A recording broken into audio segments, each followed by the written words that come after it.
हमारा प्रधानमंत्री discovery channel के मैन वर्सेस वाइल्ड में चला जाता है।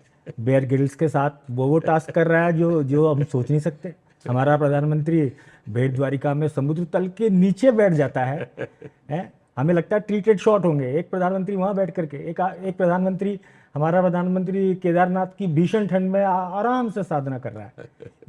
ये रूप हमने कभी पहले देखा नहीं। तो क्या आपका जो दुरूह परिस्थितियों में, विपरीत परिस्थितियों, चुनौतियों में अस्तित्व बनाए रखने की जो आपकी एक शक्ति, आपका एक स्वभाव है, ये उसका परिणाम है? और ये कैसे होता है?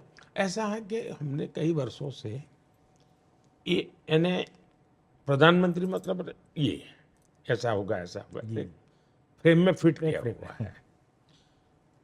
उसके बाहर कुछ भी है तो हमको लगता है ऐसा। तो अब हर प्रधानमंत्री की अपनी एक दुनिया रही है। ऐसे भी प्रधानमंत्री रहे हैं कि जो नेवी के शिप लेकर के फैमिली टूर पे चले जाते थे। ऐसे भी प्रधानमंत्री देखे हैं। इस देश ने ऐसे भी प्रधानमंत्री देखे हैं कि जो संकट के समय 3-3 सप्ताह वैकेशन पे गए थे। 3 सप्ताह वैकेशन पे, संकट के समय। मैं कभी ये बाहर आएगा, आप रिसर्च करोगे तो मिल जाएगा। तो एक तो देश ने वैरायटीज ऑफ प्राइम मिनिस्टर देखे हैं और हर प्रधानमंत्री की एक वैरायटी भी रही है। जहां तक मेरा सवाल है, मेरा अपना एक अलग बैकग्राउंड है। जो परंपरागत जो पॉलिटिकल दुनिया है, मैं उस ब्रीड का नहीं रहा। मैं एक बहुत सामान्य परिवार से निकला और जीवन में कुछ खोजने की एक बहुत बड़ी ख्वाहिश अभी भी है। बहुत छोटी आयु में घर छोड़ दिया तो कुछ न कुछ खोजना, ढूंढना, पाना, ये मेरा बहुत लंबे समय दुनिया के लिए नया लग रहा है। मैं आदि कैलाश चला जाऊं या मैं कैलाश मानसरोवर चला जाऊं या मैं केदारनाथ चला जाऊं या अमरनाथ चला जाऊं, ये मेरे जीवन में है।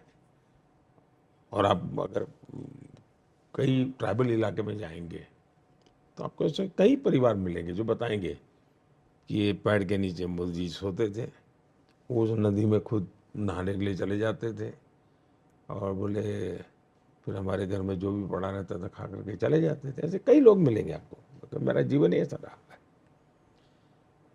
जहां तक अब यहाँ क्या है, लोगों की नजर और कैमरा रहता है, पता नहीं, इसलिए लोगों को पता चलता है। लेकिन मैं तो ऐसे ही कहा, और मैं हिंदुस्तान में बहुत मैंने भ्रमण किया है। मेरा यहाँ की मिट्टी के प्रति मेरा अगाध प्यार है, पागलपन है। वो जिस रूप में हो मैं उसको जीना चाहता हूँ। चाहे वो केदारनाथ की गुफाएं हो या कन्याकुमारी का समुद्री तट हो, या मैं कभी, आप हैरान हो जाएंगे, मैं कच्छ के रेगिस्तान में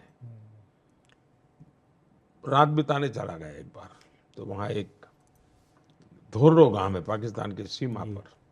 लेकिन आज वो जगह मैंने किसी जमाने में गया, देखा, वहाँ रहा। आज वो दुनिया के मैप पर है विलेज टूरिज्म के लिए। तो मैं जाता हूँ खुद की एक जिंदगी को समझने के लिए, जीने के लिए। लेकिन जब मैं उसमें से कोई स्पार्क मुझे होता है तो उसमें से एक नई व्यवस्था भी खड़ी होती है। तो इसलिए मैं अब द्वारिका मेरे मन में आज भी है। विज्ञान और आर्कियोलॉजी सब कहते हुए द्वारका डूब गई थी। अब भारत में टूरिज्म के लिए इससे बड़ा अवसर क्या हो सकता है। तो मेरे मन की इच्छा थी कि मैं कभी न कभी उस डूबी हुई द्वारिका के जो अवशेष हैं हाथ छू कर के आऊँगा।